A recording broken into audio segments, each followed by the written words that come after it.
في يوم 31/12 من كل عام يصادف ذكرى افتتاح دار فرح لرعاية الأيتام، وأيضا يصادف ذكرى افتتاح دار بالوالدين إحسانا لرعاية كبار السن.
هذا اليوم يشكل عندنا أهمية جدا كبيرة، لأن بهذا اليوم أنه افتتحنا هذا الدارين، وكانوا هم سبب بإنقاذ الكثير من الآباء والأمهات، وأيضا بإنقاذ الكثير من الأطفال الأيتام أو التفكك الأسري.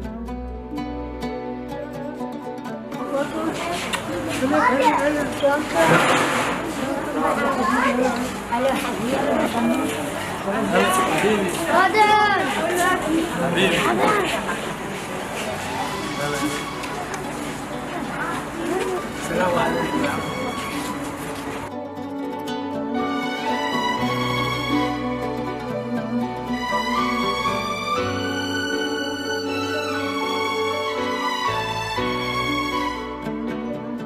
سنة 2023 سنة تعبانة وشفت بيها المرار من أهلي، وتالي عفت البيت وطلعت واحتضنني أستاذ علي وأخذني إلى دار المسنين يم أخوتي،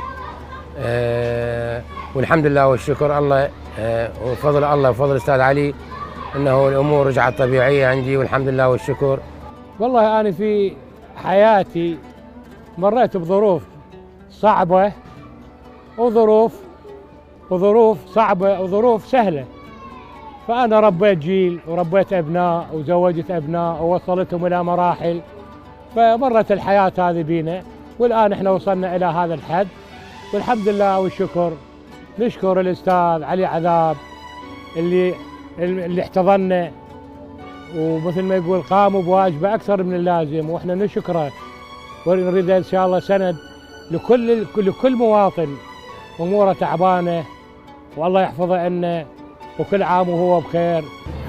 أول ما جيت على ابني علي عذاب، لأن بناتي ظليت 5 سنين عندهم واستحي من زواجتهم غربة، يعني هم داروني وما خلوا قصور، بس أنا حساسة يعني ما قبلت يعني أظل لعندهم، قمت جيت على ابني علي عذاب وما خلى قصور، وليه الساعة وابني وعلى عيني وراسي، ويسلموا الله ويحفظوا الخاطرنا والخاطر على الأطفال، ويحفظكم الله كلكم عيني، إن شاء الله عيد المبارك عليكم، سنة خير إن شاء الله عليكم أبويا.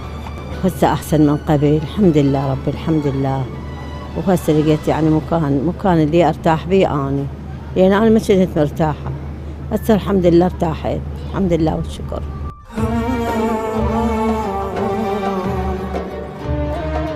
أطفئنا الشمعة الثانية ودخلنا بالشمعة الثالثة بدار فرح، وأيضا أطفئنا الشمعة الثالثة ودخلنا بالشمعة الرابعة لدار بالوالدين إحسانا.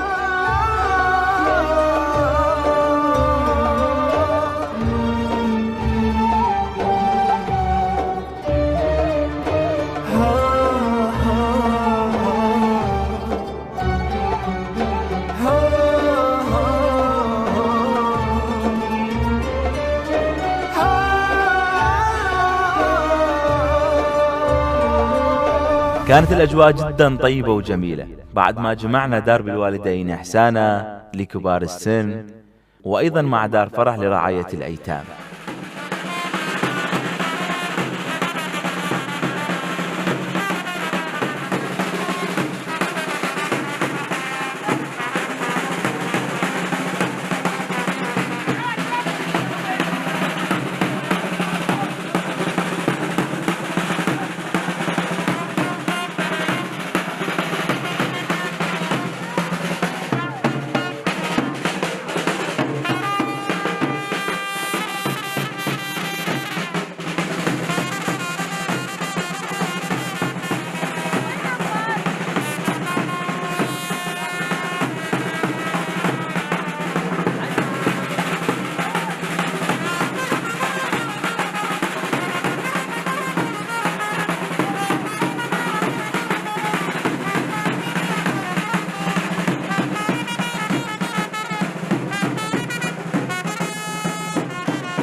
تخيل انه انا بنص ابائي وبنص اطفالي.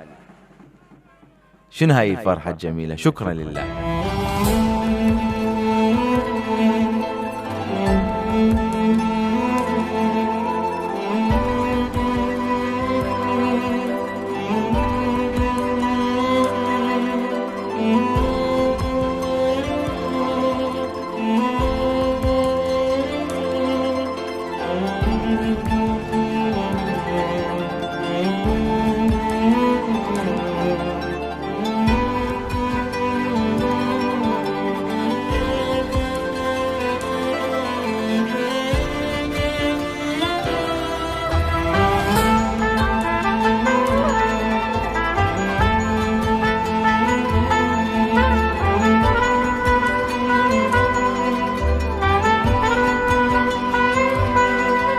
طبعا هذه هي كانت 2023 حملت بطياتها كثير من الألم والحزن والمأساة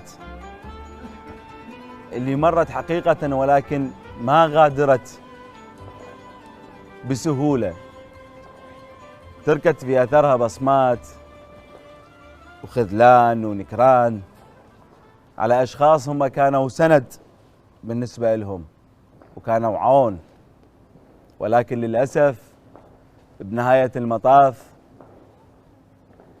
لا شكرهم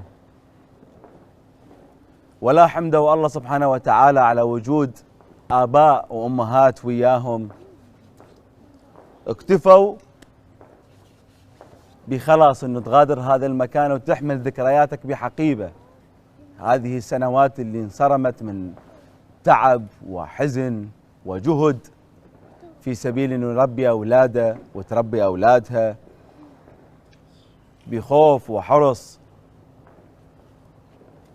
غادرها وحمل هذه الذكريات كلها بحقيبه وما يعرف وين يطي وجهها. والابن للاسف انه سد الباب ونسى كل شيء، لا تذكره ولا تذكرها ولا اتصل بيها، ولا أيضا حتى قدر أنه هو يشغل تفكيره لثواني معدودة. كانت حقيقة رحلتنا بال23 بها كثير من الأفراح والآلام مثل ما أسلفت، ولكن دائما ما نعرف أنه الأمل لا يموت، أنه دائما هو يكون سائد. وراء كل حزن أكو هنالك ضحكة، وراء كل عسر أكو هنالك يسر. فالحمد لله على كل حال.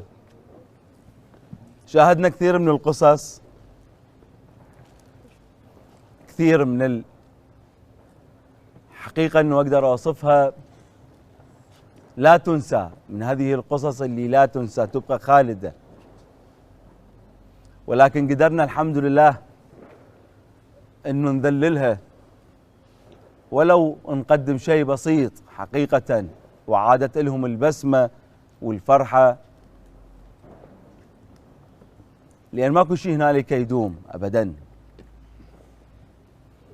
ودائما التعلق بغير الله مذلة. دائما ما كنا نسمع حقيقة انه من يتزوج الانسان يقول اريد يكونون عندي اولاد حتى يعينوني. فهي هنا المشكلة، انه كان زواجه زواج مصلحة حتى يجون اولاد ويعينونه في كبرته، فيصير العكس. ولكن كل شيء بإرادة الله سبحانه وتعالى. اكو اباء عندهم اكثر من 6 اولاد بس ما عاشوا سعداء، واكو اباء ما عندهم اي اولاد ولكن عاشوا سعداء. الحمد لله على كل حال. اما الاطفال فهنا تسكن العبرات. على الاقل انه ابائنا وامهاتنا شافوا هذه الدنيا وعاشوا بظروفها الصعبه والحلوه، وسافروا وهاجروا وقعدوا وانتقلوا واجروا واشتروا وحبوا وانحبوا وانكرهوا وكرهوا.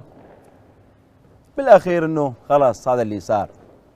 ولكن نتكلم عن طفل بعد ما شايف شيء بهذه الدنيا، شلون راح يقدر يواجهها؟ شلون راح يقدر يعيشها؟ الاب عاش بحياته مستقر والام عاشت حياتها مستقره، اطفالهم الى قير. شلون راح تعيشين او شلون راح تعيش؟ صدقوني مو كل ام يقال عليها ام، وللاسف انه الكل مشترك بهذه الكلمه، ولكن هذه الكلمه عظيمه جدا ما تنطبق على الامهات اللي تخلت عن اولادها، ولا اقدر انه انا اوصفهم باي وصف ربما يكون لاذع، ولكن راح يعيشون اولادكم وراح يكبرون، وباذن الله راح يصيرون ذو شأن محترم بالمجتمع. وقتها ما راح اعتقد راح يسامحوكم ابدا. ان شاء الله بهذه السنه ما نشوف الم واحزان، وان شاء الله يا رب تجار الدم تنتهي تجارتهم وتعيش بلدان العربيه والبلدان الاخرى بسعاده مطلقه. ان شاء الله في هذه السنه نطوي مراحل الحزن ومراحل الالم. بهذه السنه ان شاء الله يا رب انه تكون خاتمه الاحزان، بالذات على الديانه المسيحيه اللي تاذت وتبهذلت بهذه السنه، بالذات في فاجعه الحمدانيه اللي راح ضحيتها اكثر من 250 انسان. ان شاء الله انه اعيادكم تكون دائما هي ابتسامه وسعاده باذن الله. ومن المستحيل انه احنا نقدر انه نتناسى آلامنا، ولكن باذن الله نتامل الخير. نطوي هذه السنه وندخل بسنه ان شاء الله يا رب جديده، سنه بها بس الابتسامات ان شاء الله يا رب على الكل. وكل عام وانتم بالف خير. ان شاء الله يا رب نحتفل وياكم دائما وابدا من الواقع.